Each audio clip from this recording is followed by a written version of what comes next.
Hi guys, it's Kathy. I hope you're doing well. Okay, we got a little extra time for OJ today, which is awesome. Totally awesome. Let's get to it.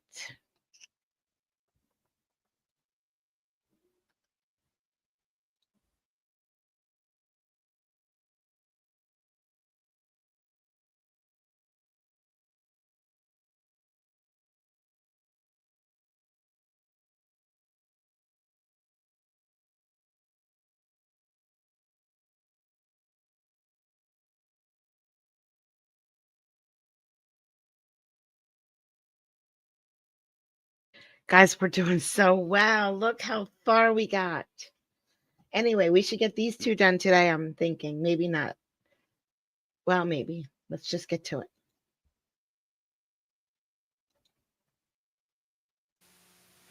All right, good morning, counsel. Back on the record in the Simpson matter, the defendant is again present with his counsel, Mr. Shapiro, Mr. Cochran, Mr. Douglas, Mr. Bailey, people represented by Ms. Clark, Mr. Darden, Ms. Lewis, and Mr. Goldberg. Jury is not present. Counsel, anything we need to put on the record before we invite the jurors to rejoin us? All right, Deputy McNair, let's have the jurors, please.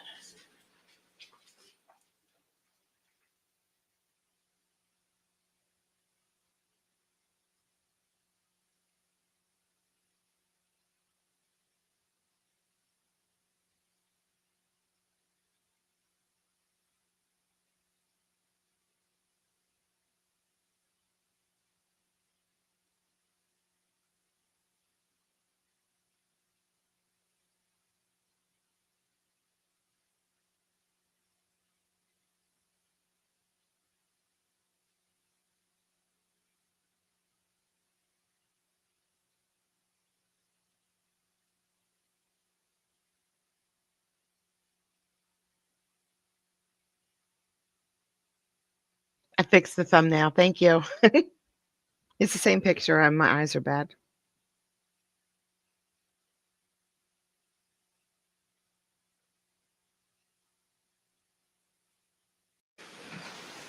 All right, Detective Furman, would you please resume the witness stand?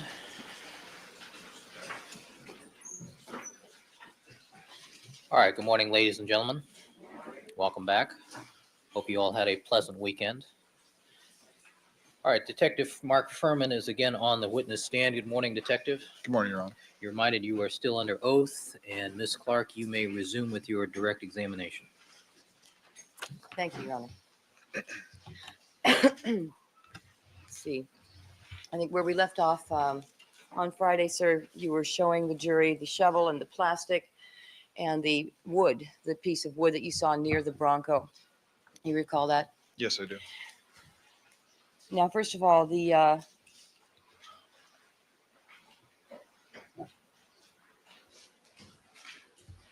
plastic, you indicated, where did you recover that from? What part of the Bronco? Oh, you didn't. Where did you see it?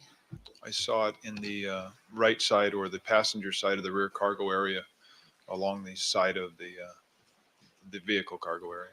And that was it inside something? It looked like it was in some sort of a pocket. You did not recover that item? No, I didn't. And did you recover the shovel? No, I didn't. Did you recover the wood? No. That was left for someone else to recover? Yes, ma'am. Okay. Now that plastic, do you happen to know whether it belongs in a Bronco or anything about it? Well, now I do. And what is that? It's the spare tire bag. In other words, when a tire is off the vehicle and it's dirty, you place it in the bag so you can place it in the cargo area. Okay. And that's standard equipment for a Ford Bronco, is it? I was told it was, yes. Yes. What about that shovel? Standard equipment also? No, I don't believe so, no. Now, you indicated that you had a conversation with Mr. Kalin in which he informed you about the thumps on the wall. You Yes. recall that? What time did he say he heard those thumps? 10:45 p.m. You, I think you had testified earlier that you brought him into the house with you and put him in the bar area. Yes, ma'am. And then what did you do? Then I walked towards the front door area, which passed the kitchen. And then what? I saw Detective Van Adder in the kitchen. I told Detective Van Adder, I said something effective, Phil, talk to this guy at the bar. Did you tell him what to talk about? No. And then what did you do? I walked out the front door of the residence. And at that moment that you walked out the front door, sir, did you know where Mr. Simpson was? No. Did you have any idea where he had gone the night before? No. Or if he'd gone anywhere? I had no idea, ma'am. Or when he was due to return? No.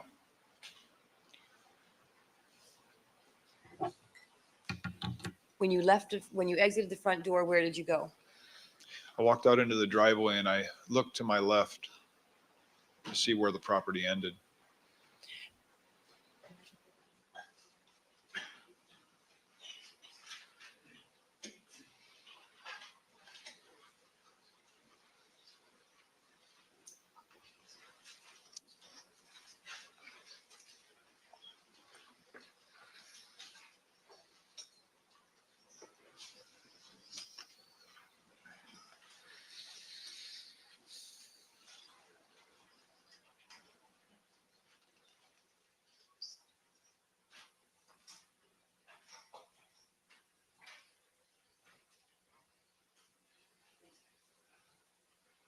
All right, sir, if you would please step down and show us the route you took when you exited the front door. All right, Ms. Clark, you're referring to the People's diagram. 66, I'm sorry. People's 66. 66. Thank you. I exited the front of the house where on this chart it says entrance. I exited going west, I walked onto the driveway and then looked south. Now, why did you look south? Well, from where I had come from in Kaylin's room, the wall that he heard the crash of the thump was on the south wall. And then where did you go? I walked down the driveway and I started walking down towards the garage. The garage comes somewhat out from the front of the residence. I walked around the garage and went down to the southernmost part of the property. And then I looked to my left, which would be east. And you looked to your left eastward because why? That would have been the direction going back towards Kaylin's room. What happened next? I saw a pathway. It looked very narrow and dark, and there was a cyclone fence that ran along the southern property line with it looked like plants from the residence to the south that had overgrown towards the Simpson residence.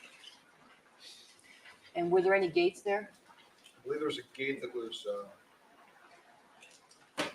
broken at some point in here. I believe it might have been here. I think it was laid up against some.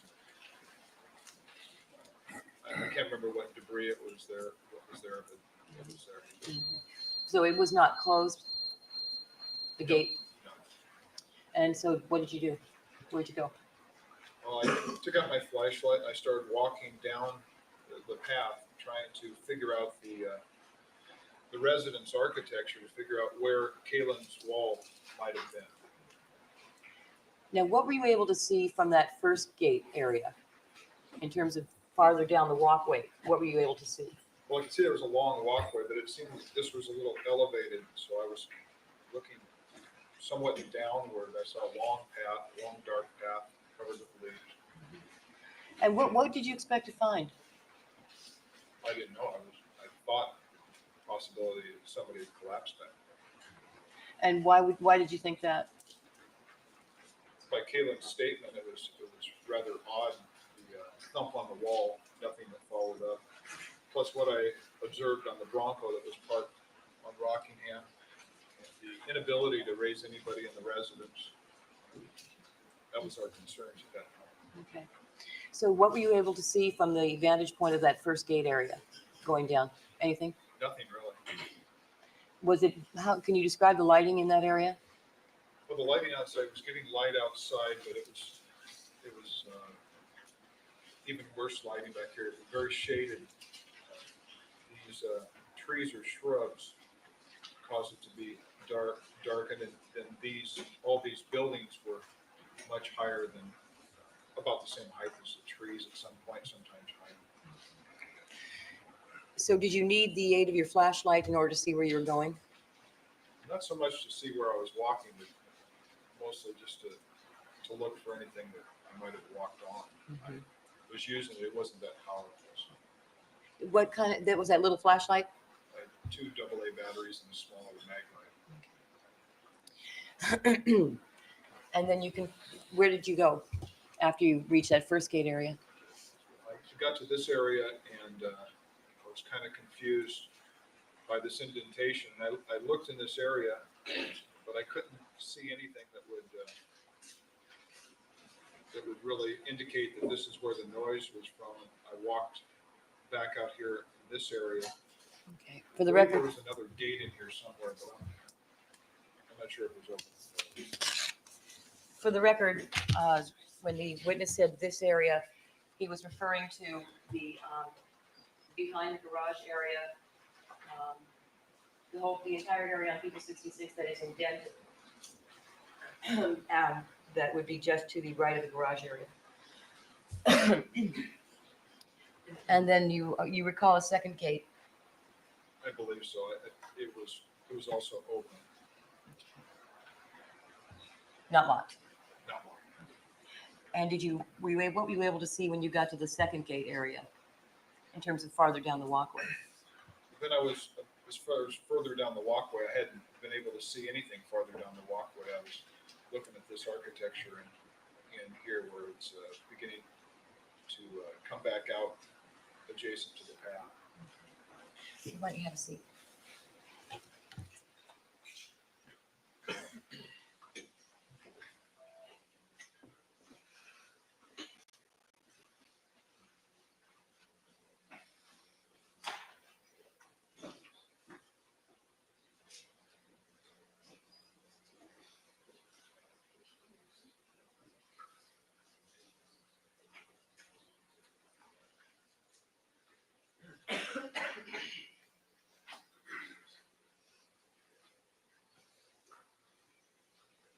I have another board.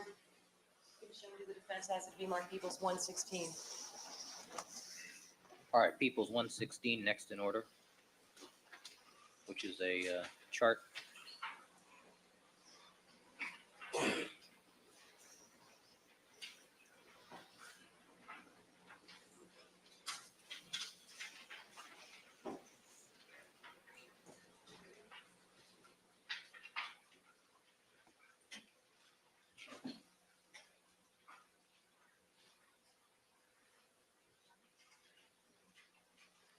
Can I ask the court TV person to give me a look at it, please?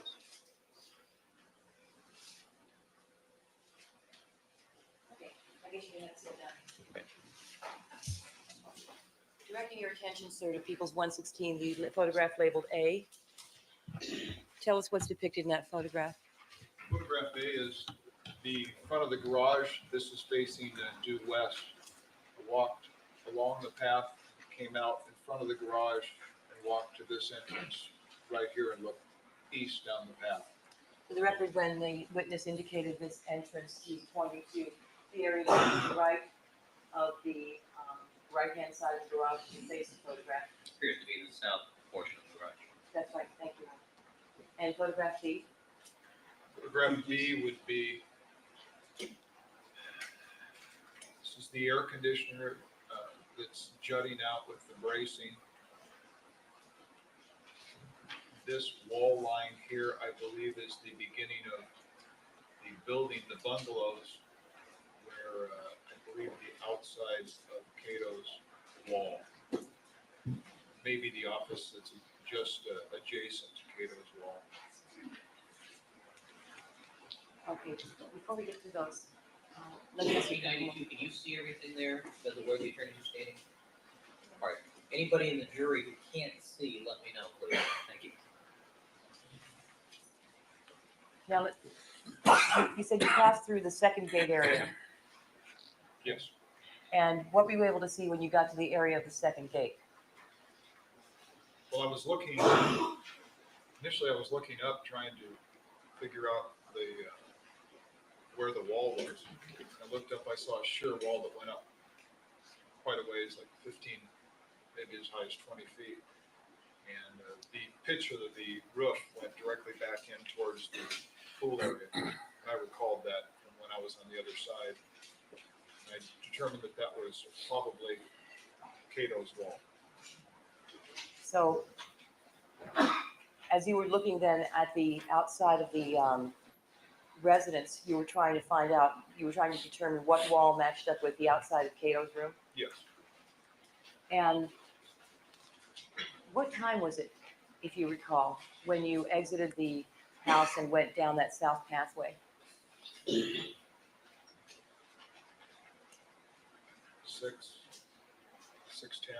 6:15. Were you looking at your watch when you went out of the house? No, ma'am. You're estimating for us? Yes. And then after you passed through the second gate area, you saw the wall that appeared to match Cato's wall. Yes. Then what happened?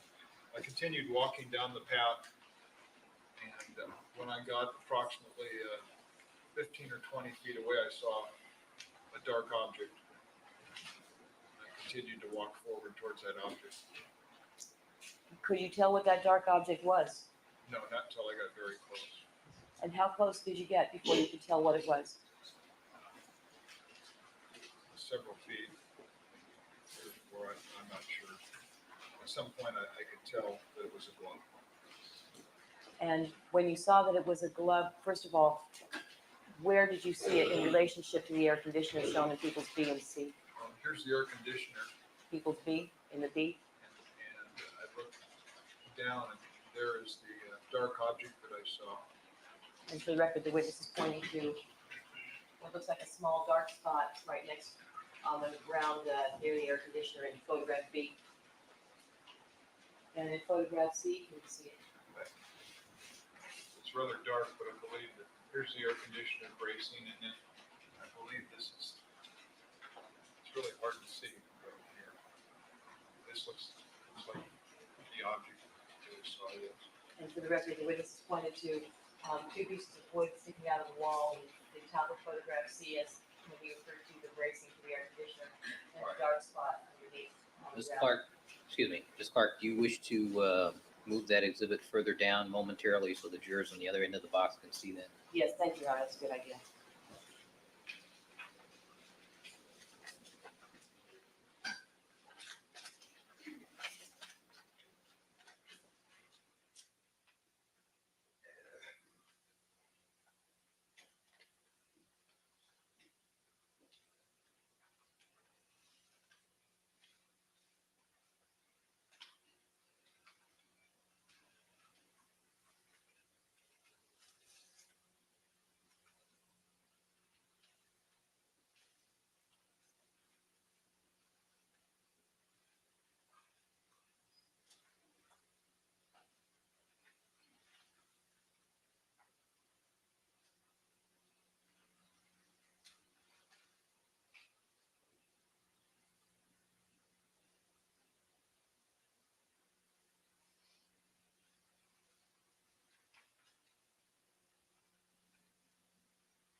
His middle name starts with a J, so it's not bad.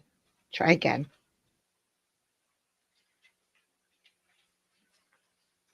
All right, thank you, gentlemen. Ms. Clark. Thank you. In photograph D, sir, can you tell us what you see there? Photograph D is a picture of what now I identified as a possible glove. This was probably about the distance, maybe a little farther back, that I could tell it was probably a glove. And when you were able to tell that it was probably a glove, what did you do? Well, I walked closer to look at it. Okay. How close did you get to it? I got probably as close as photo F, looking down at it. And what did you just stand and look down at it? What did you touch it? What did you do? I didn't touch it. I looked at it. I didn't know what the significance of it was. Go ahead, take your seat. Can you pull up? Excuse me.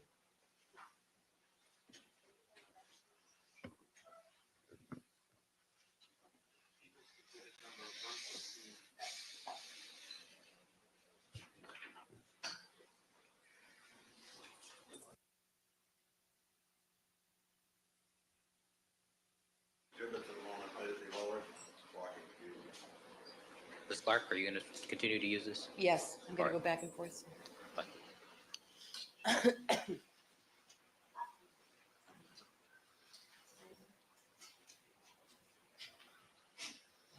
Keep my voice up.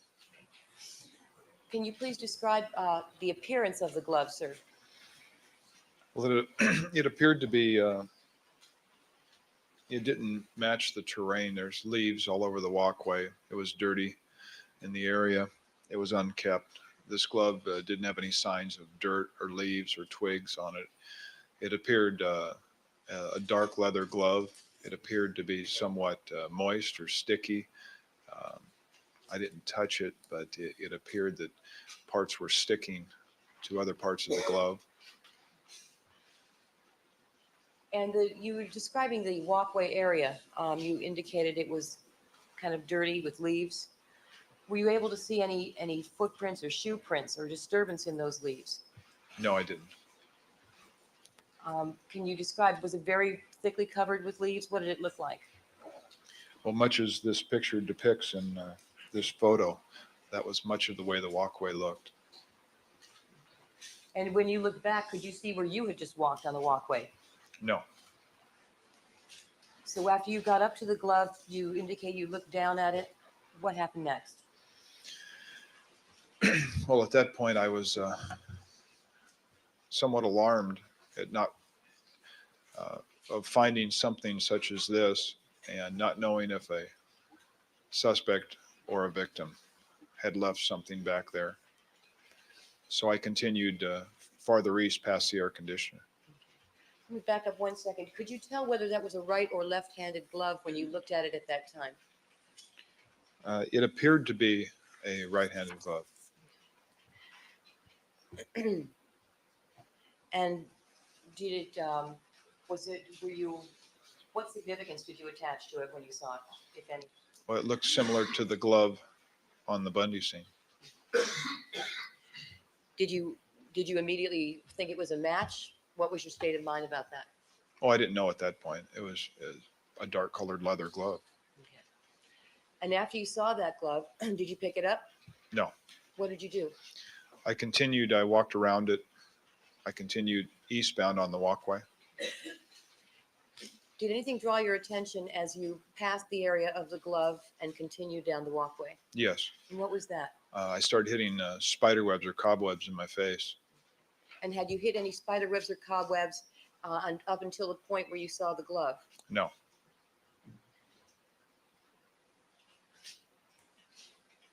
So what did you do next? You continued down the walkway? Yes, ma'am. And why? Well, I didn't know if I had someone that had gone all the way down the walkway, whether it be a suspect or a victim. I didn't know their condition. And at that point, I didn't want to turn my back on anyone that might be watching me. And what did you see? I saw nothing. I continued down the walkway to the end of the building where there was a large area of budding plants and shrubbery. I concluded it might have been where gardeners start small plants. So is that the where is that area located with respect to the house and the walkway? It would be in the southeast corner. At the back of the house. Yes. So you went all the way back there. Yes. What did you think you were going to find back there? I was looking for somebody that had collapsed and gone back to that area, and quite possibly was lying there. Even though you felt cobwebs, spider webs on the way back? Well, I didn't know. I wasn't crawling, so I didn't know exactly what had transpired there. Were you walking straight up, standing up? Pretty much, yes. I mean, as opposed to bent over. I could have been bent over at some times. Some of the overhanging leaves or the tree, I think some of the time there was branches in the way, so I could have been leaning over some of the time. Perhaps we ought to note how tall the detective is. Right. And you felt the cobwebs where? On your face, on your shoulders? Can you tell us? I went, yes, on my face, and initially on my face. I went underneath the air conditioner. And how tall are you? 6'3". When you got to the rear of the location, you saw that area. And was it like a dirt area back there? Somewhat. There was plants and there was wild grass and there was some shrubbery. And there was some plants that looked like they might have been taken care of or planted there on purpose. Did you look around? Yes. What did you, other than what you've just described, did you see anything else? I found no evidence of anyone being there or any evidence of anybody leaving something in that area, so I left. And where did you go? I walked back up the path westbound, and I went to the front of the residence, and I located Detective Phillips. Now, when you first went back on that walkway, did you know whether Cato had already gone back there to investigate the thumps on the wall? No, I didn't.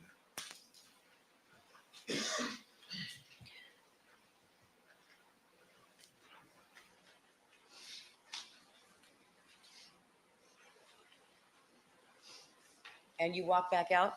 Yes.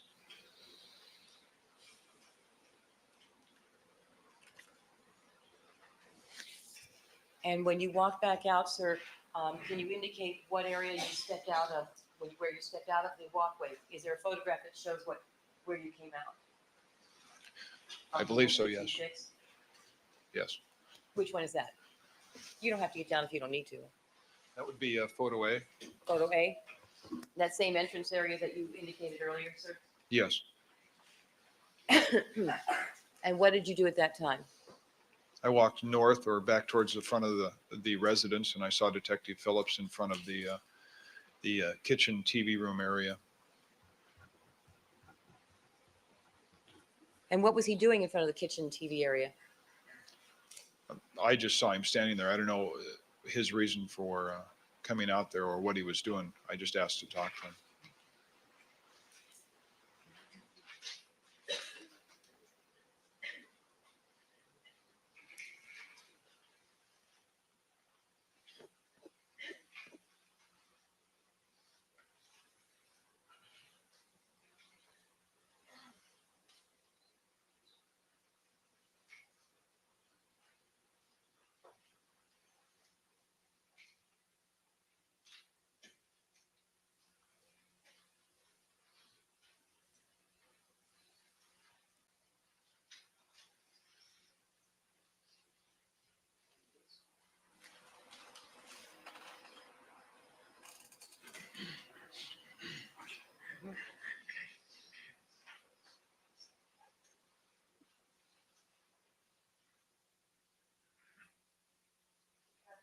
Next, number 117 has been shown to the defense, a photograph of the house.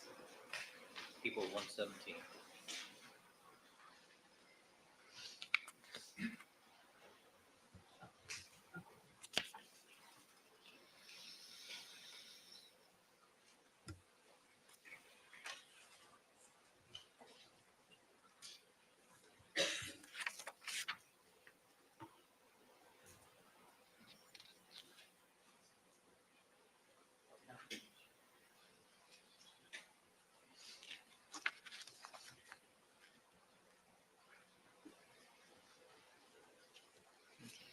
Showing you people's 117, sir.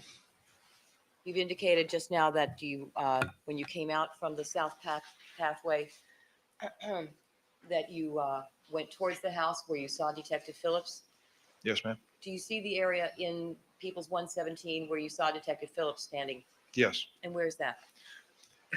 There's a first story window facing the camera, almost center. It would have been in that paved area. Can you direct the pointer? Yes. You're gonna have to look at the screen. Tell me if you can see the red dot. Up. Okay, And now a big circle right in that area. right here. Right, well, move to the right where that walkway is that goes to the door. Yes, right in Right that there. area. All right. Was he standing outside, sir? Yes. And what did you have a conversation with him? Somewhat. I just told Ron I'd like to show him something. Did you tell him Here's what you what I wanted to show do him? not understand. Here's what I can't get my head around. 2 people were brutally murdered that night. This is the murder trial. Nobody is speaking about the murder at all. At all. Like, nobody is talking about any of the murder. And this is the murder trial. We've been at this, I don't know. I don't know how long ago. Let's look. Let's just look and see how long we've been on this. I wonder if I go to my playlists. I don't have all the videos updated in my playlist, but I have most of them. What in the world? I'm just trying to look back and see the very first episode we did. But YouTube is okay. Your videos, there we go. Playlists.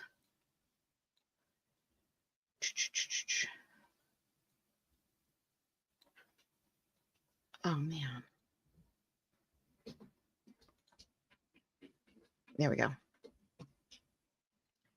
So the first video.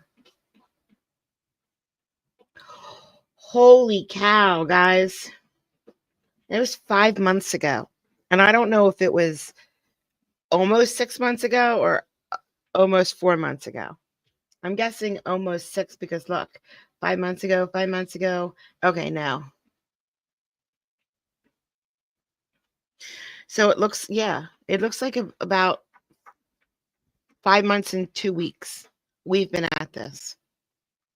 And like they aren't talking about the murders at all, even a little bit. They're just, and I just don't understand it. I just don't understand, because nationally people were watching this nationally. And someone had to tell them at some point, you know,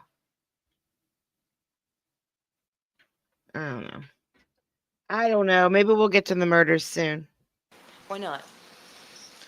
I wanted to see his impression. He made similar observations on the Bundy scene that I had, and I wanted to see what he thought of what I had discovered on the pathway. What did you do then? I took Detective Phillips down that pathway and showed him. Okay. And was that, did you take the same route as you had earlier? I didn't delay in certain areas, but yes. So this time you just walked straight back there. Yes. And when you say delay in certain areas, what are you referring to? Well, the indentation on the side of the house, there was a large amount of area there that I walked into that area to orient myself. I didn't do that this time. And when you took Detective Phillips out, how close did you get to the glove?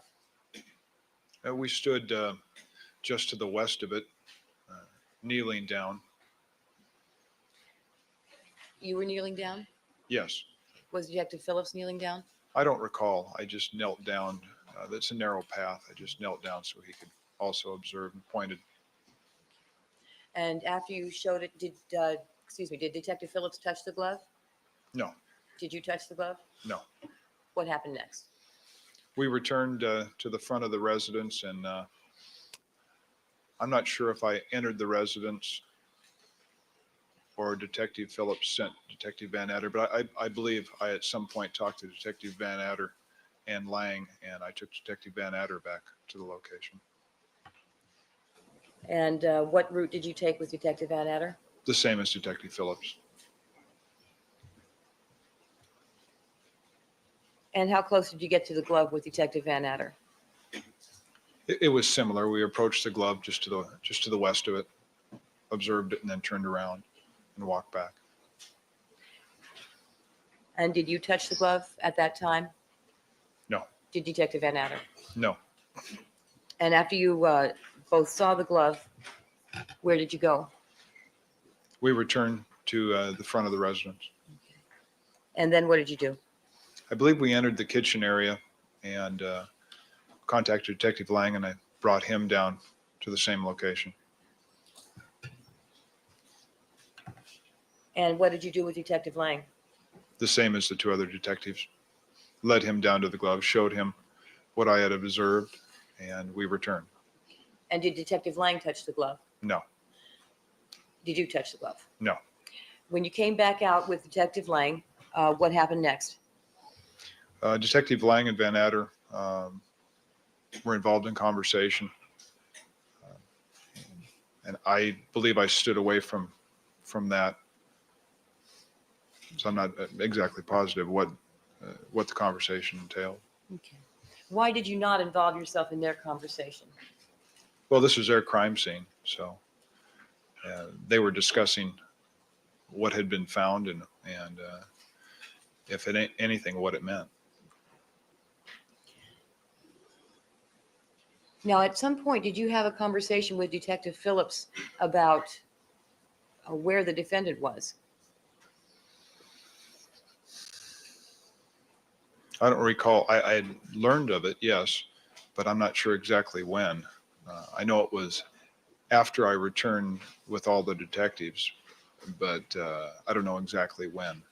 What do you mean when you say after you returned with all the detectives? After I came back from the path and notified Detective Phillips, sometimes after I showed all the detectives what I had found on the path, I learned of conversations that have been involved with Mr. Simpson. So at the time that you found the glove, you still did not know where he was or where he'd gone or when he'd gone there? No, And when I say he, I'm referring to Mr. Simpson. that's correct.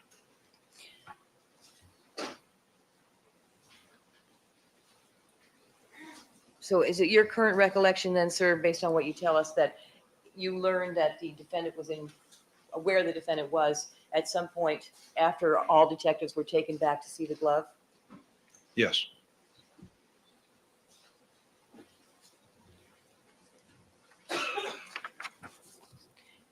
All right, after Detective Lang and Detective Van Adder had that conversation, what happened next?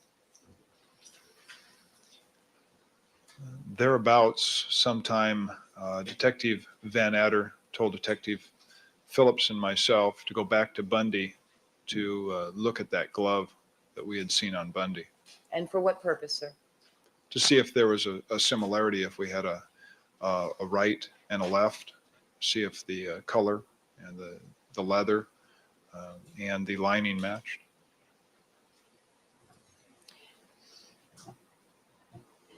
And so after Detective Van Adder asked you to do that, did you? Yes, Detective Phillips and I left the Rockingham scene and went back to Bundy. In the same car you guys came in earlier? Yes, You drove together, did you? yes. And what time was it when you went back to Bundy? Believe about 7 in the morning, maybe a little later.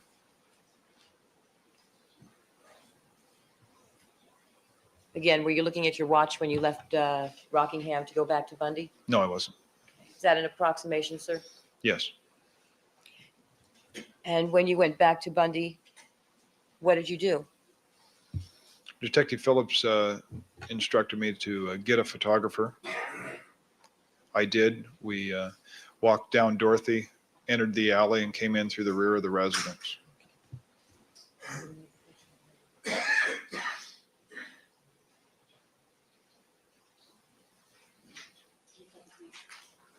Anytime I hear Bundy. Yeah. People's Exhibit number 55. Two, please. We threw this exhibit here. Ms. Clark? We will be shortly. All right, sir.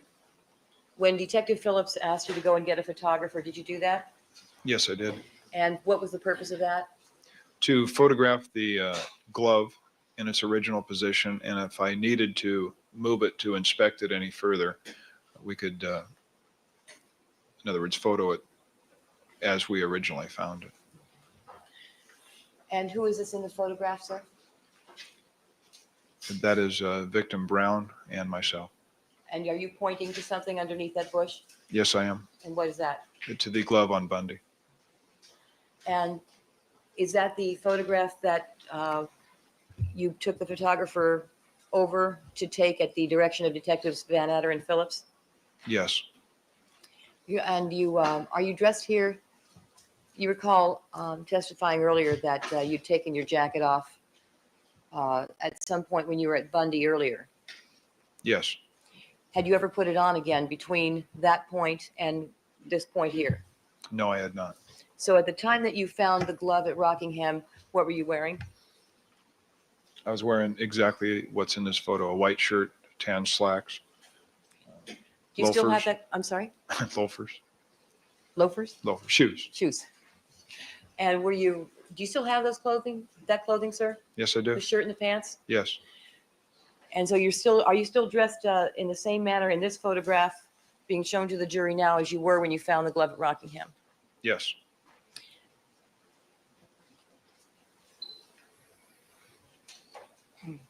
After that photograph was taken, sir, what happened next? I returned to the Rockingham address And for what purpose did you return to the Rockingham address? to inform the detectives what I saw at Bundy. Now, before you left for Rockingham again, when you went over to the glove on Bundy, sir, what did you do? You were asked, I think you testified earlier, to compare it to the one at Rockingham to determine whether it would look the same Yes, and a match. yes. What did you do in order to make sure of that? Well, I had to determine if it was a right or a left, and I did. It was a left-handed glove. At Bundy? Yes. It appeared to be the same texture of leather, same color. The fabric, a mesh fabric, was the lining inside. It appeared to be the same texture, design, and color as the glove on Rockingham. Did you touch the glove? No. Did you move it? Yes. How'd you do that? With a pen? With a pen, like the kind you write with? Yes. Did you have the ink part out? No. And what did you do that for? I just lifted it and turned it so I could tell if it was a right or a left and to look at the lining. And was there someone else present when you did that? Yes. Who? The photographer, I believe he was Mr. Rokar.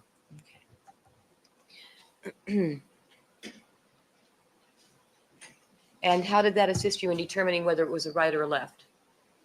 Excuse me? How did that help you? Lifting it with the pen, how did that help you determine if it was a right or a left? Well, I wanted to see where the thumb was. Were you able to see where the thumb was without doing that? I might have been able to, but I wanted to make sure. And why did you want to make sure? Why were you getting this information? Well, I was being directed to do this, and I felt there was probably a very important reason why, and I wanted to be sure. And so you were going to report back to Detective Van Etter? Yes. And after that was done, sir, you indicated that you went back to Rockingham. Yes. Did you go by yourself? Yes, I did. Did you ask anyone to follow you or proceed there as well? Yes. Who was that? The photographer. And for what purpose? To photograph the other glove, and for whatever other reason, Detective Van Etter and Lang wanted him at Rockingham. Now, after you lifted put your pen inside to lift the glove at Bundy, did you replace it in the same location Yes. as it was found? Yes. You went to Rockingham then and you took the photographer? Yes. And what was the purpose of that? To document the position of the glove on the pathway that I had discovered earlier.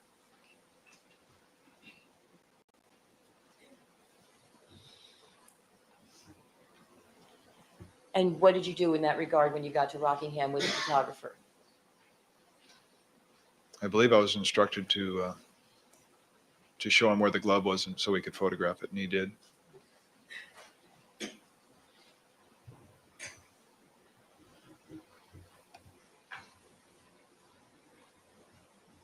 Did you take him down that south pathway? Yes. And again, what route did you take to take him down there? The same as the other three detectives, eastbound on the path to the glove, just west of the glove, and he photographed it.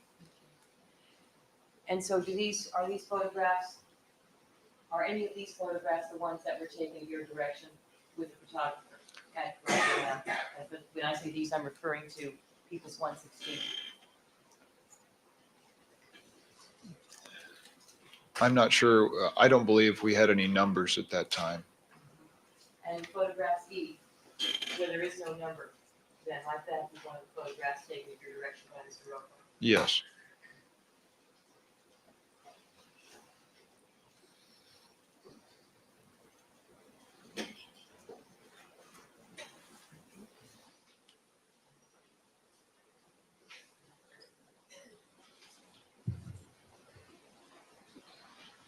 All right, and after at that time, did you touch that glove? No, Did Mr. Rokar touch that glove? no. After he took photographs, what did you do? We returned to the front of the residence.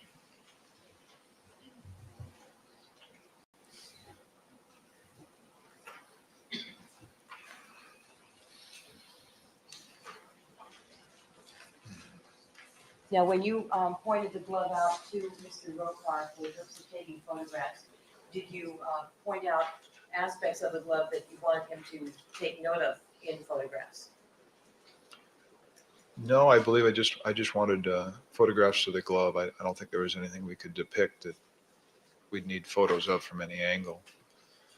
You described earlier that you noticed the glove to be moist and sticky.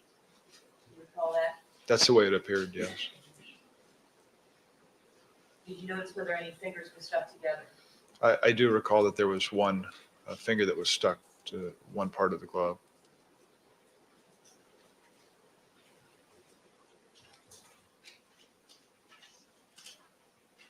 All right, what happened next? I took the photographer back out to the front of the residence, and I re-entered the front door area that led into the kitchen And for what purpose? to tell the detectives, well, I had already previously told them what I had found, but there was a discussion going on, and I came back there to rejoin them. Now, when you were, let me back up for a second. When you looked at the glove at Rockingham, were you able to tell whether it was right or left-handed? The glove on Rockingham was a right-handed glove. And the photograph of it shown in People's 116E. D and F. Do those depict the position in which you originally found it? Yes, And so we were able to look at the glove and see where the thumb was located without lifting it. yes. Who was inside the kitchen area when you went inside the house after having the glove photographed? Detective Van Adder, Detective Van Adder for sure. Detective Phillips. And that was all I believe I saw when I walked in there.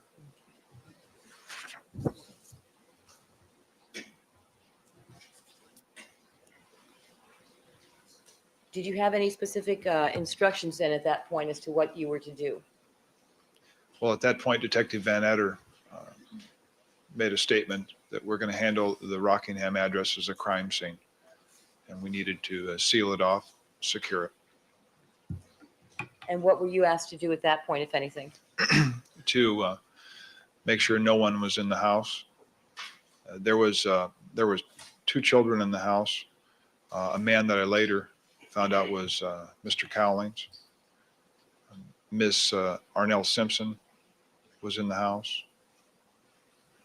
I think that was all. We asked them if they could take the children somewhere else, that they'd have to leave, that there was some investigation that was going to be done at the house. And where were you? At this time, Mhm. I believe I walked out into the living room area. I think I talked to Mr. Cowlings there. I believe Miss Simpson was somewhere in that general vicinity on the first floor.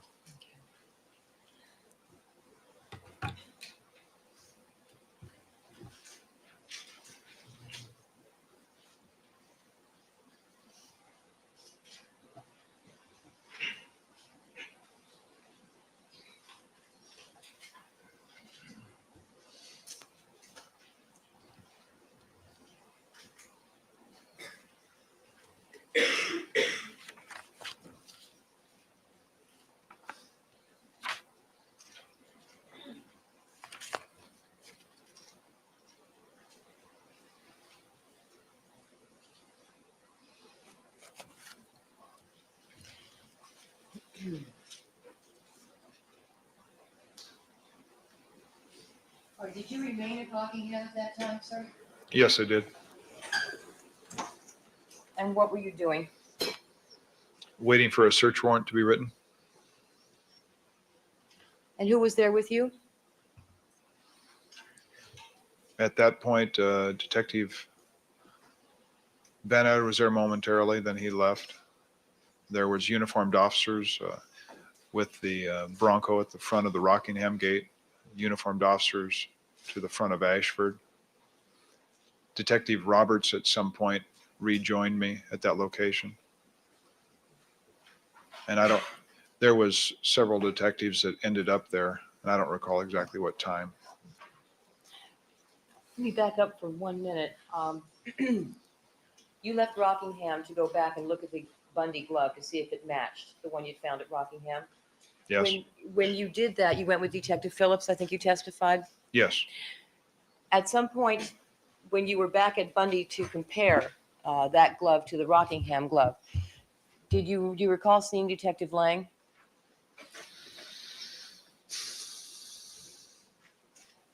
I can't remember if I saw him at that point. When you returned to the Rockingham location, do you recall whether you saw Detective Lang there? I can't remember. I remember talking to Van Adder because he said we were going to secure this and handle it like a crime scene. And then I started talking to Mr. Cowlings and Miss Simpson.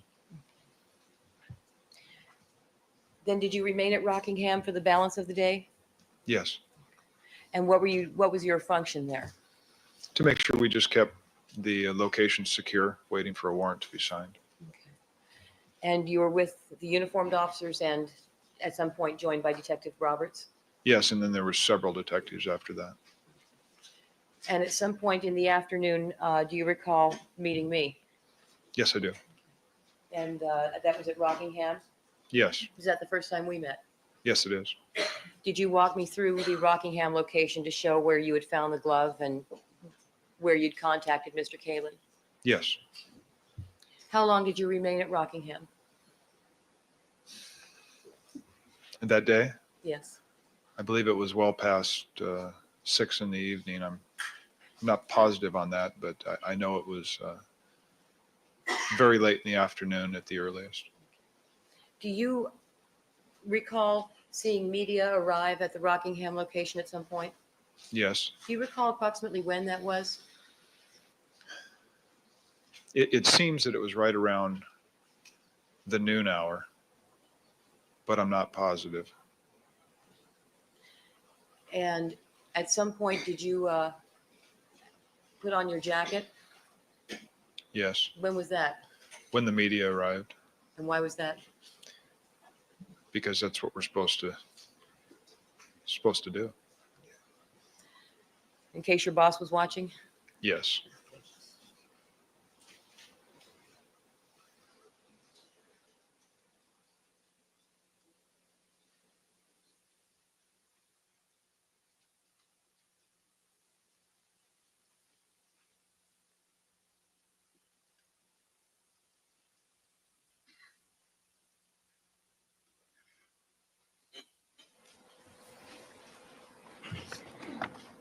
Thank you, sir. I have nothing further. All You right, can't ladies and give him a gentlemen, we're going to weapon. take a brief recess at this point. If they give him a weapon, there's people in the audience they'll go after. Please remember my admonition to you. Don't discuss the case amongst yourselves. Don't form any opinions about the case. Don't allow anybody to communicate with you. Also, do not conduct any deliberations till the matter has been submitted to you, and we will Too reconvene in late, about Judge. 15 minutes. All right? Detective Furman, you may step down. You're ordered to return in 15 minutes.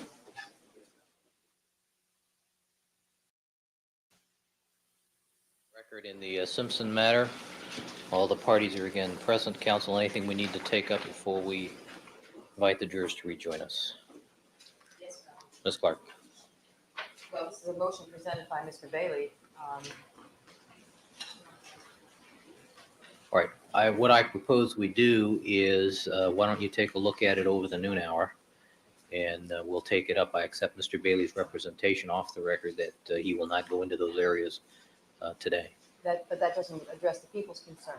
If the court is inclined to rule in defense favor, which the people see no reason for the court to do, we have read the motion and the reasons that generated the motion and see no merit to the request. Nevertheless, if the court does intend to rule in the defendant's favor, with respect to the parameters of cross-examination. The people are entitled to know about this one before we finish direct, because these were items that the people raised in the people's motion. The court issued a ruling, and based on that, we made a decision as to how we would proceed with direct. If the court is now going to change Well, that. let me, excuse me for interrupting you. Do you want to litigate it now? Yes. Okay. I left it on my desk. Ms. Robertson?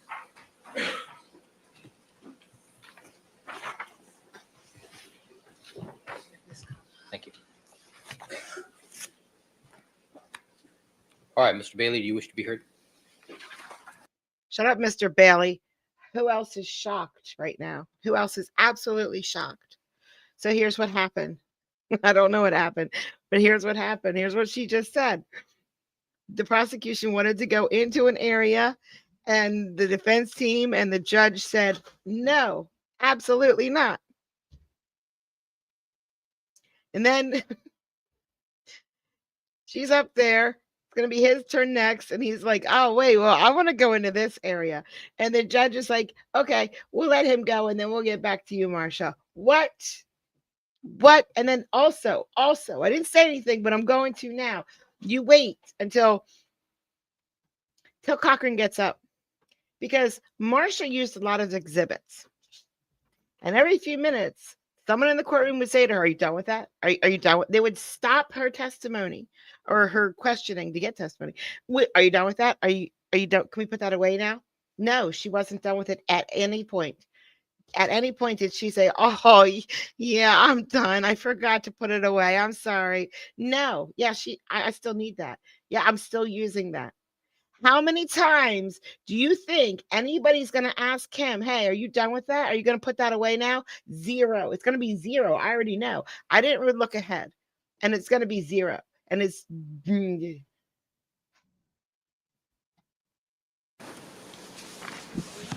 Yes, Your Honor, you will recall. No, if the defense wanted Detective Furman present. All right, we asked him Detective to leave. Furman, could we ask you to step outside, please? Thank you.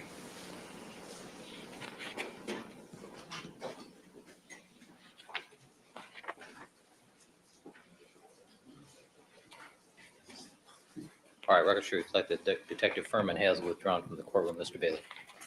Your Honor, we have visited this subject on several occasions under the umbrella of the mandate of the Anthony case decided in this district. You had issued a ruling barring certain evidence of statements made to psychiatrists, reports of psychiatrists, in connection with litigation instituted by Mr. Furman in the early 80s claiming a disability because of certain experiences he had had. And at the time that you issued that ruling, it was represented to the court that Mr. Furman would not be a witness to the 1985 incident involving the Mercedes-Benz windshield, and that he would not be involved in the 1989 incident, which in fact went to court. Now, the prosecution opened right up with that. In addition, and this is a first in my experience, they opened up without specifying that he had been subjected to some kind of special training session that had nothing to do with the murders at Bundy or the evidence at Rockingham. And it seems to me that the question of Mr. Furman's global attitudes toward race specifically, and in particular, couples that are racially mixed, such as Mr. Simpson and Nicole, is fair game for questioning, inasmuch as he is very definitively a suspect for having carried that glove from Bundy, where he found it, to Rockingham, where he deposited it. And that's what we intend to show by circumstantial evidence far stronger than the people will ever offer against OJ Simpson on the murders. If motive and opportunity are the means that the people use to prove the guilt of the defendant, which they say they can do, that is a fair method to prove the innocence of the defendant by showing that he was framed. The opportunity will be patent if it is not already on the record by the time Mr. Furman's cross-examination is complete. The motive, one that would incline a police officer to do something this drastic, even though he had no way of knowing, presumably, whether or not Simpson was in Timbuktu at the time that he was at Rockingham first, is certainly very highly relevant. If it is embarrassing, it is an embarrassment of his own creation. He is the one that created these psychiatric reports and caused them to be filed publicly, hoping to gain as a result. Insofar as the original concern that Your Honor had as to remoteness is concerned, I ask Your Honor to look at the rulings that were made with respect to spousal abuse and the time brackets that the prosecution was permitted to cover. Of special significance is the fact that Detective Furman's own expert opined in the reports that you have reviewed that his anti-racial feelings were incurable and that there was no way that he could continue to be an effective police officer because of that. And if that condition is shown to exist, then it seems to me that the burden of going forward may shift to the witness to show when and if such a cure took place, because we intend to show in incident after incident that Detective Furman was willing to violate the law and the federal civil rights statute to unfairly prosecute black men who he found in the company of white women, and that this pattern was consistent right up until shortly before this incident.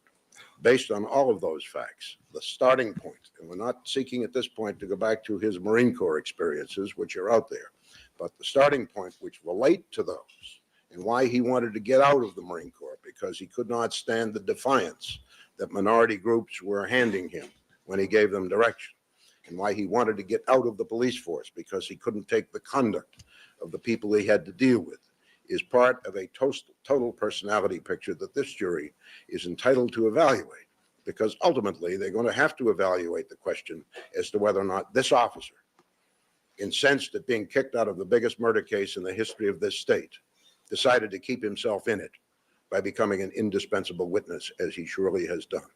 That is our presentation, and in that context, I think that we're entitled to have the court reconsider its earlier ruling that these psychiatric reports are verboten. Thank you. Ms. Clark. Yes, Your Honor, I don't really think the court needs to hear a lot from the people. The defense I want to see them. I'm on his side this time. has really not offered you any reason to change the earlier ruling that you've issued. What they're basically arguing to the court is that the fact of the court's permission for the defense to use the Kathleen Bell allegations, which we will disprove, nevertheless, the fact that the court issued that ruling is now basically being posited to the court as an excuse to go back into the very items that the court ruled to be too remote and inadmissible.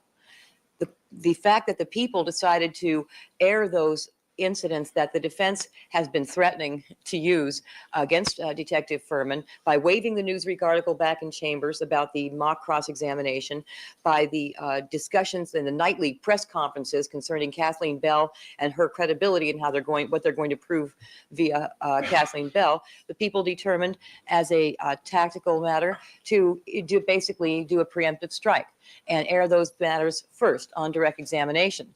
But that doesn't open the door any further than it was already opened by the court's ruling.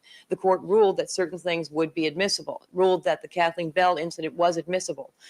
If you were inclined to allow the 81 incident, you would have done so.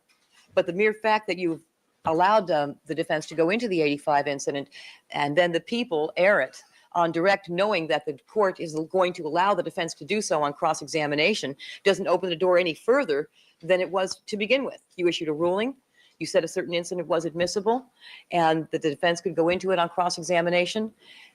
The people were aware of that ruling, but the people were also aware that the court ruled that the 81 information could not be aired. I don't see how there's any different posture now, simply because of the fact that we discussed it on direct examination. I see, and then the court is not given, notably, any relevant case authority to justify this position. It's simply counsel's bald assertion. When you consider the fact that the defense has never and will never be able to demonstrate either the opportunity or give any kind of real offer of proof to this court that Detective Furman planted anything, it's really. And yet they got the 1985 incident as grist for their cross-examination mill. I really think it's already beyond the pale. They will never be able to give this court an offer of proof. They haven't to this date. When the people have requested that they do so, give us an offer of proof. Show us how you're going to prove that this detective planted this evidence. They have not once been able to do so. They have refused to do so. And the reason they've refused to do so is they cannot. But what does that have to do with his psyche vows? That has nothing to do with his psyche vows. None of this has anything to do with, I want the psyche vow. There will never be any such evidence because it's an impossibility. And even though there was no opportunity, and it's a virtual impossibility for him to have done what they allege that Detective Furman has done, yet they got the ruling from the court, which was very generous, allowing the 1985 incident for impeachment. To now argue that that very ruling, which the people acted upon, allows them to go further is ludicrous, is without authority and without logic. Forgive me for interrupting you, Ms. Clark, but don't you think that a prior relationship or a prior meeting between the interested parties, Nicole Brown Simpson, the defendant, and a key prosecution witness, you say that's a generous ruling? No, I'm not talking about that. I was talking about the Kathleen Bell Well, incident. we're speaking of the 1985 incident.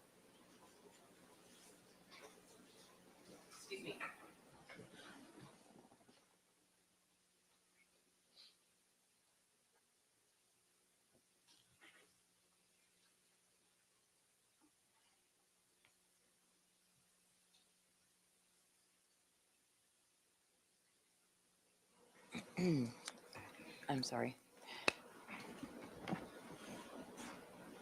The fact that that Detective Furman responded to the 85 incident is not it was not a significant event at the time. In fact, so insignificant that he did not generate a report. He simply responded to the location, was certainly not the only officer to do so. And we will hear from that other officer later on in the case who was also present at the scene.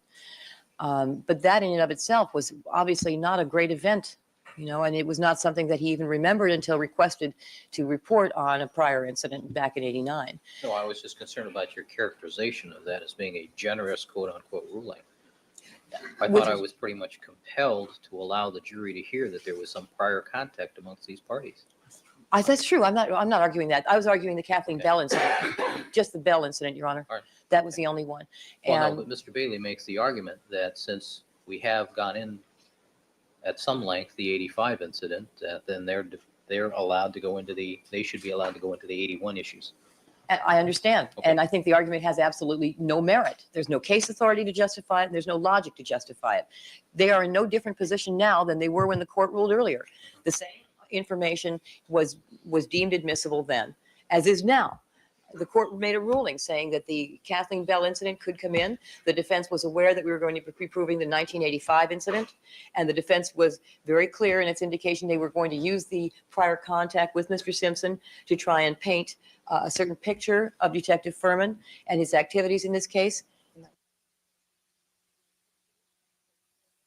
which, as I understand it, is part of why, maybe been part of why the court allowed the Kathleen Bell evidence in. So the court made its ruling based on the fact of the prior contact and then the content of the Kathleen Bell allegations. But the fact that the people elicited this information on direct puts the defense in no different posture. It doesn't make the 81 information any more relevant than the court earlier deemed it. What is the change? He's not allowed. He's not the lawyer that filed this motion. Change in circumstance. The court made a ruling on what is admissible. The people acted upon the ruling. And so what is different? Based on their argument, Your Honor, if they brought out the 85 incident and they brought out Kathleen Bell, which obviously they were going to do, they would then be able to stand up and say to the court, well, now that we've brought all this out, we can bring out the 81 incident as well. What's the difference? Same thing. I don't see the change in circumstance. Perhaps if the court does, it could give an indication, but other than their bald assertion that they got this much and so therefore they get this much more, there's no logic and there is no case authority to support the request. Well, just so we all understand, the basis for the court's ruling on the Kathleen Bell incident is stated in the court's written ruling. However, just so we're all operating from the same sheet of information, it's because of the allegation, one, of racial bias, and two, the willingness to fabricate information regarding interracial couples. Right. Which is very specific to the facts and circumstances and similarity to this case. So I felt compelled to allow that for cross-examination. And the people accept the court's ruling, and we Right. understand. Okay. And all I'm saying is that by virtue of that ruling, the defense does not now get to go and say, well, now the door is open wide. No, the court has already indicated how far the door is open. And it doesn't get opened any further because by virtue of its own ruling, it's kind of a weird, illogical argument.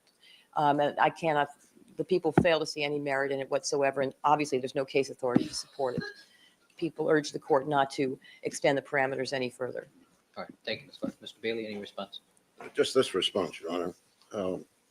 First, you will recall that Ms. Clark was at great pains to elicit from Detective Furman all of the things he could have done to Mr. Simpson in 1985, as if he had the right to arrest him, pat him down, interrogate him, follow up on the case, to show a lack of animus.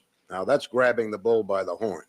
The word preemptive strike in the trial of cases is spelled W-A-I-V-E-R, and that's true in this case. Furthermore, in the extraordinary set of circumstances where the prosecution felt compelled to acquaint the jury with the fact that this witness required special training so he could control himself on the witness stand, we're entitled to show why that special training was and always will be necessary in his case. And I think they have opened the door wide. You can't just change the rules based on a court's ruling, which reflects other bases, and then say, but we don't want to pay a penalty for that. They took the bit. And I think that the defense is entitled to walk through the cavernous door that they've opened. All right. Thank you, counsel. Let me just ask Ms. Clark one follow-up question. It's your position that if the court were to grant this wider range of inquiry, you would want to reopen, correct? Yes. All right. Thank you.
Do you know why?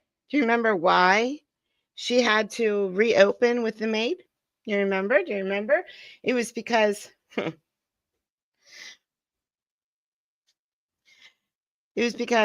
halfway through the testimony, oh my gosh, almost like now, the defense springs a surprise on them, just like they're doing now.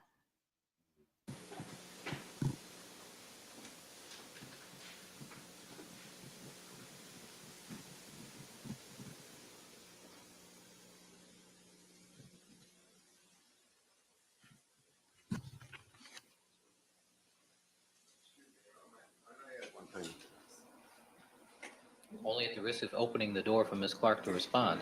I realize that that's a substantial risk, but I left out something that I think is extremely significant, and that is the people displaying to the jury the Bell letter.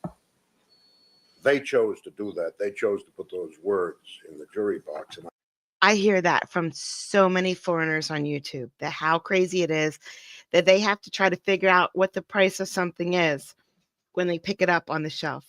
Like if it says $2 on the shelf and they go to the checkout, they should have to pay $2 for it. But no, Pennsylvania, you got to pay $2.12. It's like, but we know, we just automatically know to add. And some of us just, we don't absolutely to the penny no. So we'll pick up something and we'll just say, okay, we'll just add an extra 25 cents to that, or $2 to that, or $7 to that, depending on what we have. I think that that ought to be considered, at least by the court, in deciding whether or not there has been a change in circumstances. That's all. All right. Thank you. Do you want to respond to that last point, Ms. Clark? I can't see how that makes any difference at all.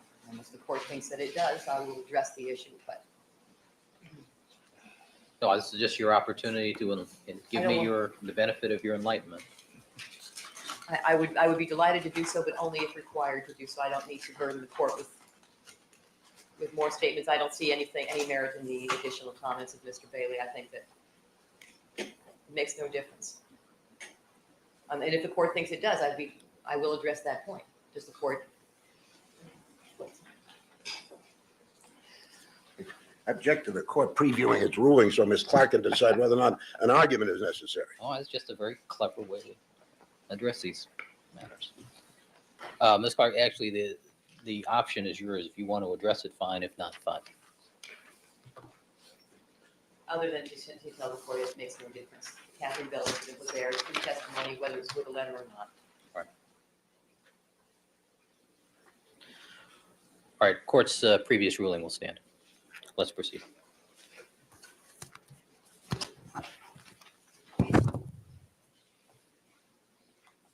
All right, David McNair, let's have the jurors, please.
Let the record reflect we've been rejoined by all the members of our jury panel.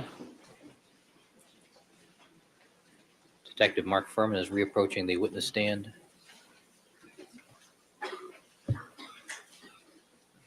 Good morning again, Detective. You're reminded you were still under oath. Yes, Your Honor. Mr. Bailey, you may commence with your cross-examination. Good morning, Detective Furman. Good morning, Mr. Bailey. Could you tell us when it was you were enlightened as to the fact that the plastic you saw in Mr. Simpson's Bronco comes with the car, when you learned that? Yes, I believe it was Saturday. Saturday. Yes, So that after 9 months of investigation, you discovered on Saturday that this important piece of evidence was perfectly innocuous. Is that right? Sustained, argumentative. Now, when you first saw the shovel in Mr. Simpson's Bronco, did you think that a significant find? I don't think significant was the word I would use. Do you have any experience in digging, Detective Furman? Yes, sir. Do you know the difference between the kind of shovel used to dig a hole and the kind of shovel you might use as a scooper, for instance? Yes, I do. Okay. And what kind of shovel is this? Well, that's the type of shovel you use to muck a barn. Okay. Or scoop up doggy doo, maybe? It's a little large for that, but I think I see what you It mean. would yes. work, wouldn't it? Yes, sir. Okay. Now, as I understand it, your colleagues, Detectives Van Adder and Lang, on the 13th day of June, 1994, had a total of some 3 hours in the company of Mr. Simpson, correct? Did you learn that? I had never heard the time, no. You know they talked to him, don't you? Yes, I understand. You know yes. that the part of what they exchanged with Mr. Simpson was taped, don't you? Objection relevant beyond the scope of hearsay. Overruled. The fact that it was they had a tape conversation is a fact. It's not the content. part was taped, part was not. Was that your understanding? Sustained. That's assuming facts not in evidence. Okay. Do you know if a formal statement was taken at some point on that day? Just yes or no? Overruled. You can answer the question.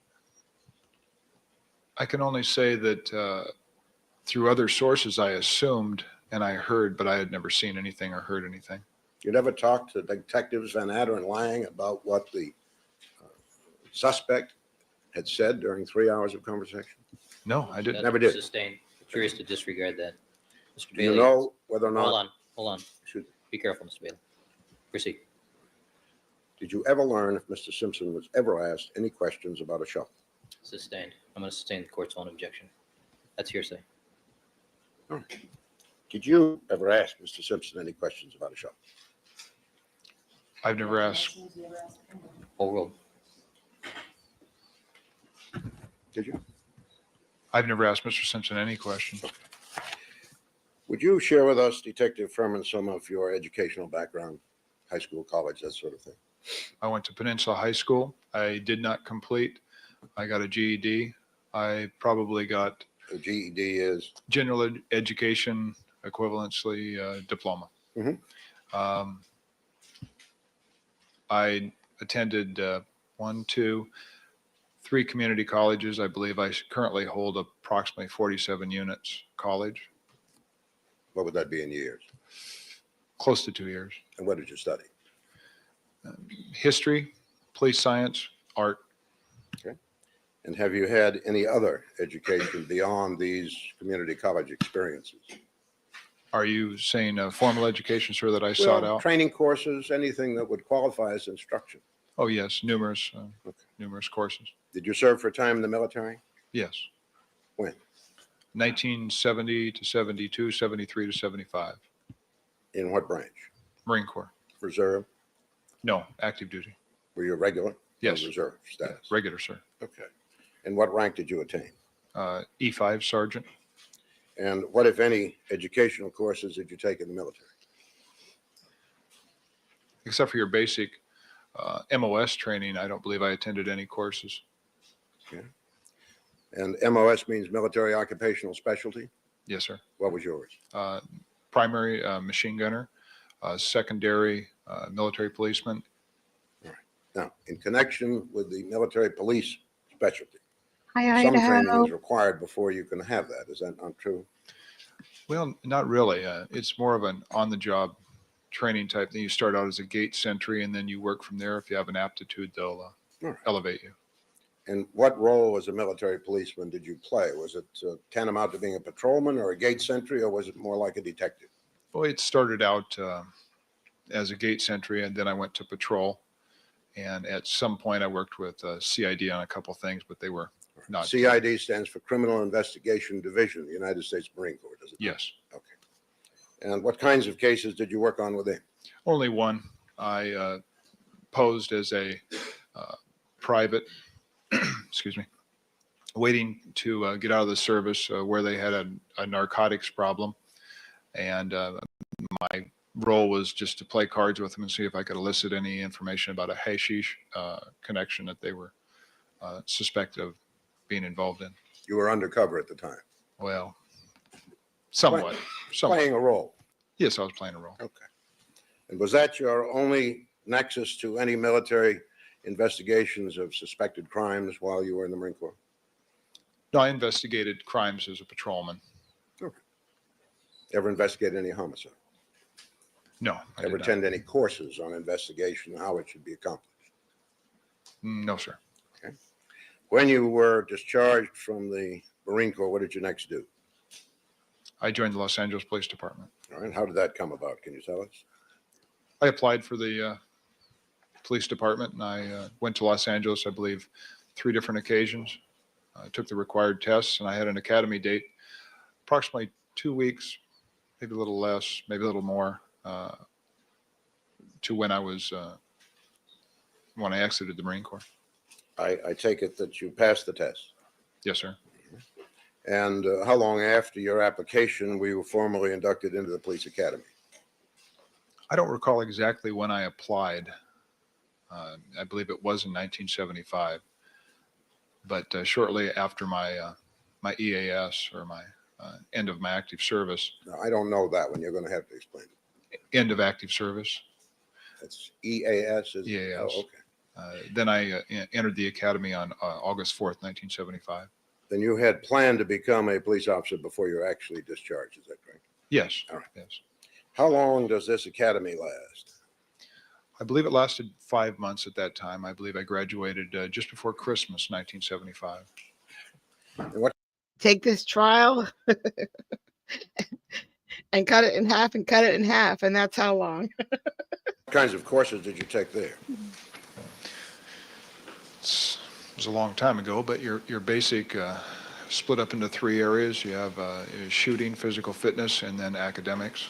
In academics, it went from everything to traffic citations, to tactical situations, to your investigatory responsibilities on crime scenes, to taking crime reports, English.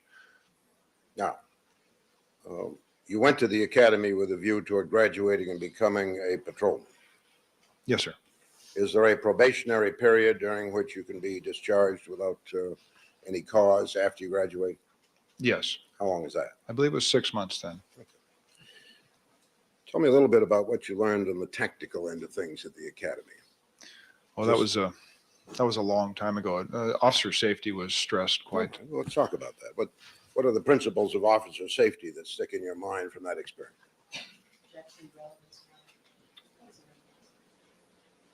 Some latitude here, I will Mr. tell you. Bailey. Do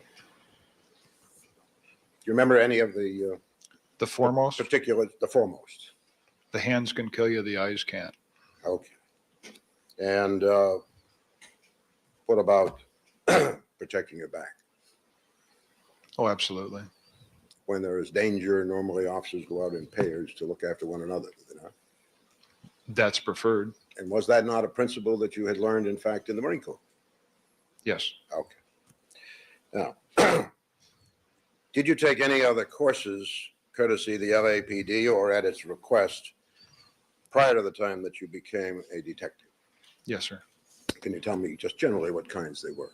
Yes. Detective school, homicide. It was a combined detective and homicide school in that year. I believe it was. That was for the purpose of the upgrade?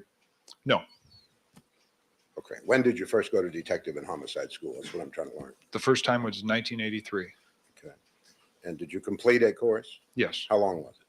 3 weeks. And did you learn certain aspects of detection, particularly with reference to homicide cases? Yes, in a general basis, yes. All right. Did you have courses in the firearms identification? Are you talking ballistics or the forensics? So I'm talking about what most people incorrectly call ballistics, which is a bullet's trajectory. I'm talking about Yes, sir. firearms identification, which means matching a weapon to a projectile. Did you have any courses in No, that? excuse me. The class would be what your criminalist could do for you, not your Okay. involvement. Did you learn anything about fingerprints, Yes. footprints, Yes. blood patterns and spatters? Yes. Um, Whoa. Which kind of footprints? Like the ones you can see are invisible footprints. You just glossed over invisible footprints. Your whole defense table is mad at you now. protection of the crime scene, Yes. preservation of evidence.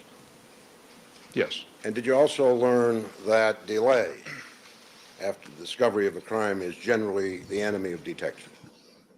I don't recall that. No. Don't recall that lesson. No. Well, did people tell you that, for instance, with respect to homicide victims, that bodies begin to deteriorate after they're dead? Yes. Changes take place, Yes, sir. all right? That insect and plant life may infect portions of the crime scene. Did you learn that? Yes. Okay. As I understood your direct testimony, you estimate that as a patrolman and detective combined, you've been at 150 to 250 homicide scenes. Is that correct? Yes, sir. And that as lead detective, once you became a detective, you have had 5 investigations where homicide was the crime Yes, sir. and 10 more where you were with another detective. Is that what you meant to convey? I think total would be to probably 5 more where I was accompanying as a secondary or, So this would have been for you and Detective Phillips had you maintained the lead, or for you at least, the 11th homicide. Donald, I have tried everything I could.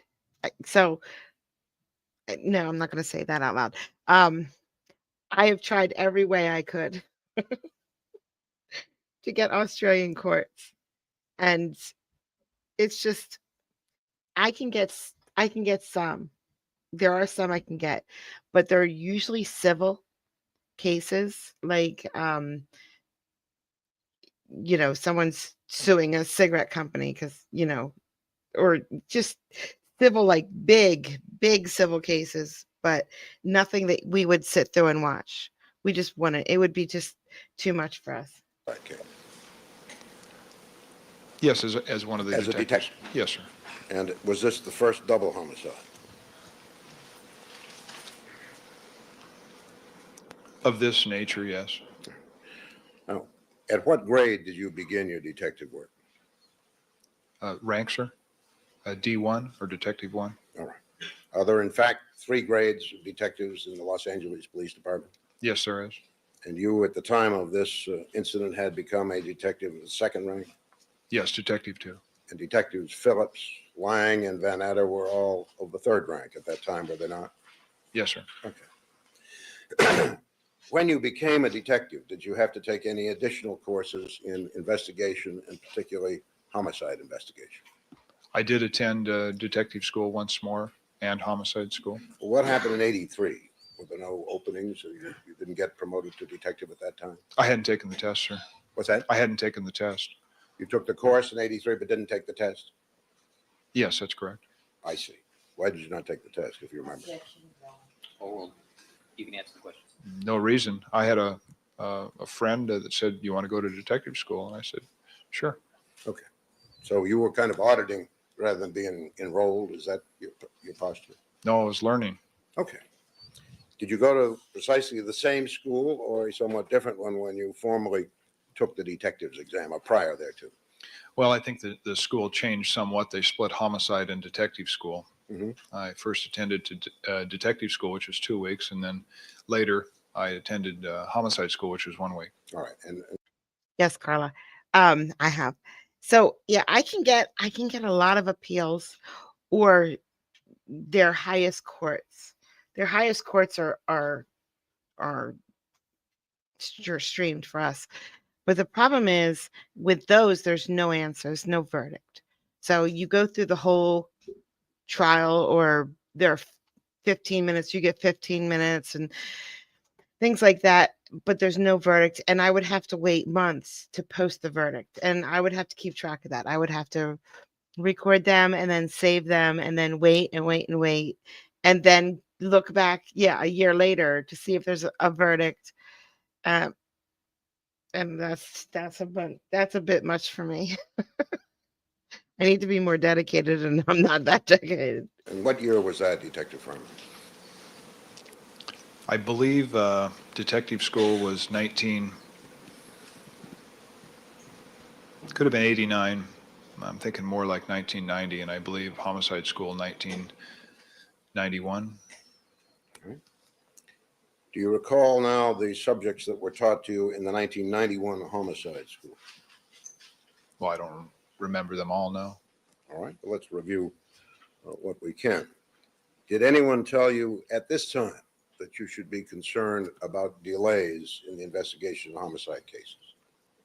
I've never heard anybody phrase anything to do with the bodies at the scene in that way. All right, well, you've heard it now. Are you saying this is the first time anyone's ever suggested to you that that's a principle? Or the way that's phrased, yes. You tell us then that in your judgment, the lapse of time is irrelevant to the success of a homicide case? No, not at all.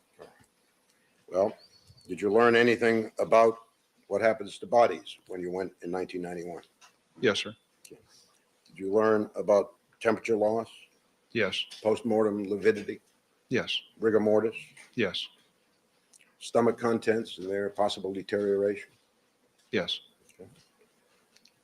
contamination by insect and plant material, Yes, sir. and the possibility that people at the scene, particularly if it's crowded, may contaminate the area. Yes, sir. Those are things that you were instructed to be careful about. Is that correct? Yes. Did you learn the manner in which time of death can, in some cases, be ascertained in homicide cases? Yes, there's several ways. And what factors did you learn are relevant to establishing the parameters of a time of death? I don't think I understand that exactly how Okay. you asked, sir. No doctor can ever say this victim died at 32 and a half minutes past the hour. It's not that precise, is it? No coroner can say that, can he? I would agree with that. Okay. So but normally the time is bracketed by the coroner between 9 and 10, between 9 and 12, whatever, correct? Yes. And is it generally true that the longer it takes to get to an autopsy, the broader the range of the coroner's opinion?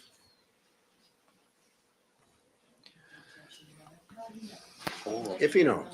Well, I don't think I have the experience in this field to really answer. I think every scene would be unique to itself, so I don't know if I could answer that. In how many homicide cases that you have been involved He can't answer that. And Marcia was right to object, and Ito was wrong.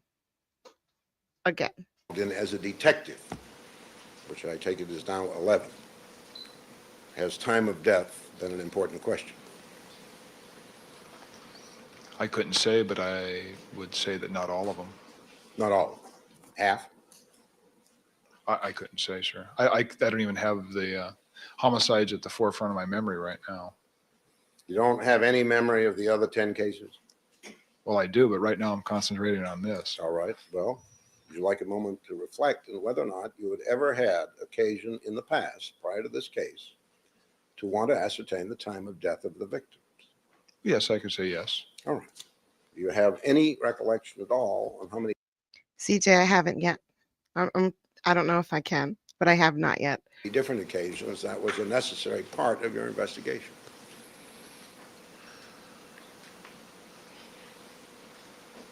If I could have a moment to Sure. think.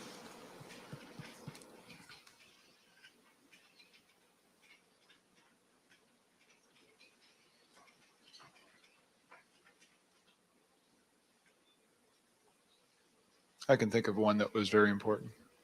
Okay. It is true, is it not, that the time of death can define the number of people who are potential suspects in a case?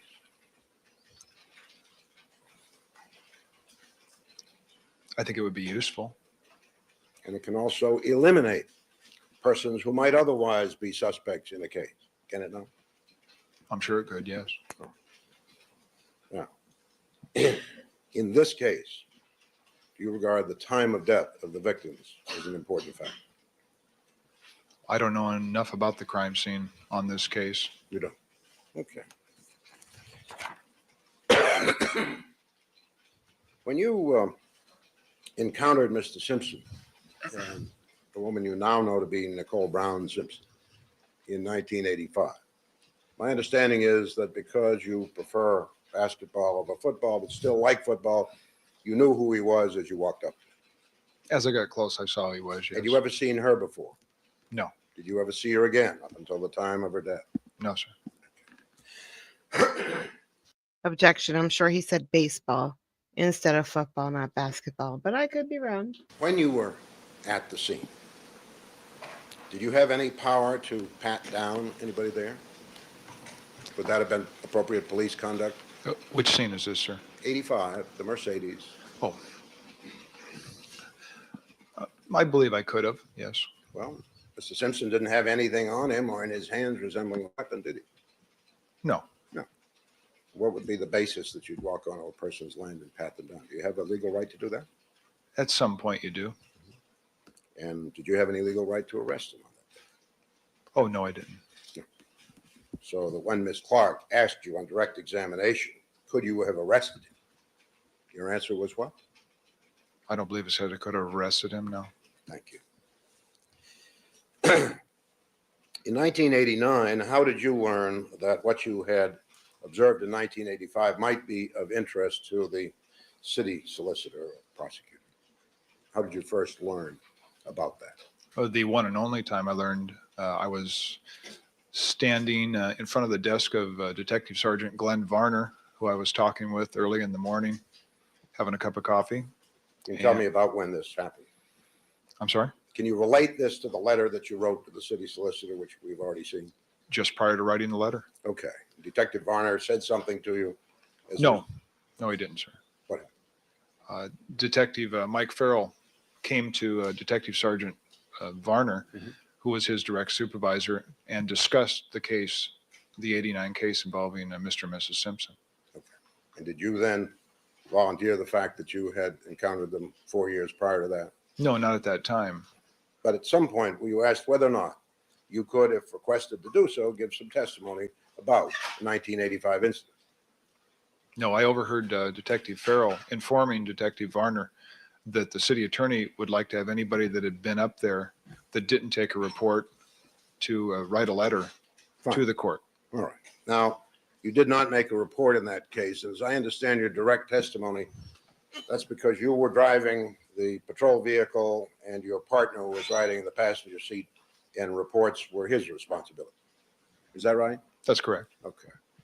You mean to say that if you had been in the passenger seat, you would have reported something to the police department? No, there was no report to be taken. There wasn't any reason to make a report, was there, Detective? No, sir. No, sir. But in 1989, you found that the city attorney was interested in that incident or any prior incidents between Mr. Simpson and Nicole, correct? That's what I heard, yes. As a result of which, you wrote him a letter saying that because of the celebrity status of Mr. OJ Simpson, the matter was indelibly pressed into your memory. True? Yes, sir. The kind of thing you won't forget for as long as you live. Fair statement? Seeing Mr. Simpson, yes. Well, and the whole experience of being on his property. Yes, sir. Okay. And had the case gone to trial, instead of being resolved as it was, you were prepared to go and testify to essentially what you put in your letter. Is that correct? I wasn't told that, and I didn't assume that, no. Were you prepared to if somebody had asked you to? Oh, I think I would have, obviously, I would have responded to a subpoena. Now, in 1994, at 1:05 a.m., while you were sound asleep, my understanding is you received a phone call from Detective Phillips. Correct? Yes, sir.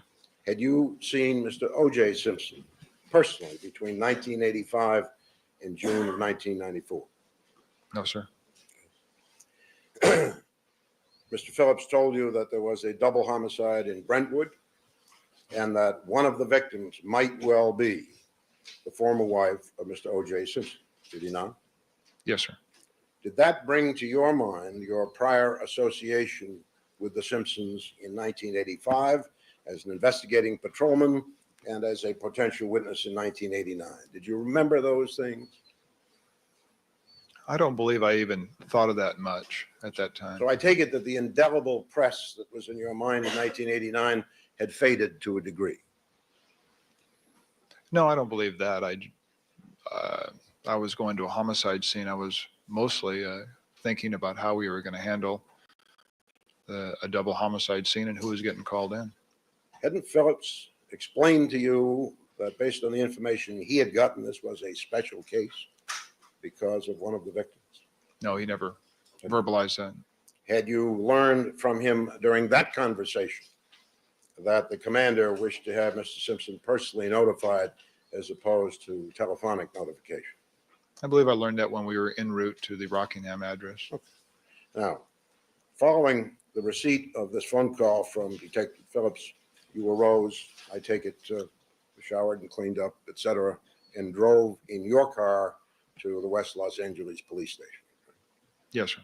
And how long does it take you at that hour of the morning where I assume traffic is rather light to drive in from Redondo Beach?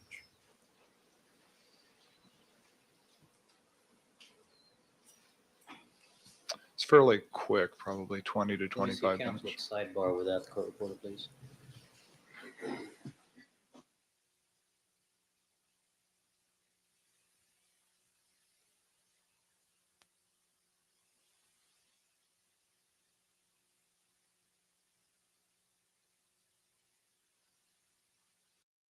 interested so much in make and model as the specific purpose to which it's allocated. All right, guys. We made it to the end.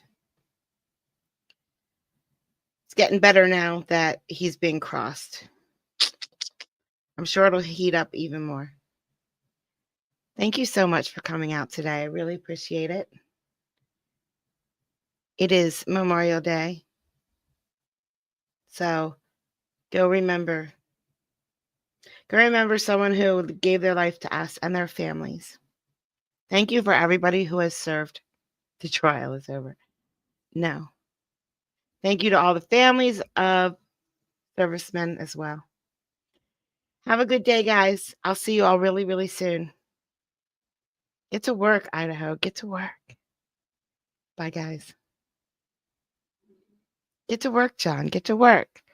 Now, goodbye, guys. I feel like I'm with my kids. Okay, go to bed. Bye, I love you, Mom. I love you. Now go to bed. All right, bye, Salty. Go to bed, guys. Go to bed. No more talking.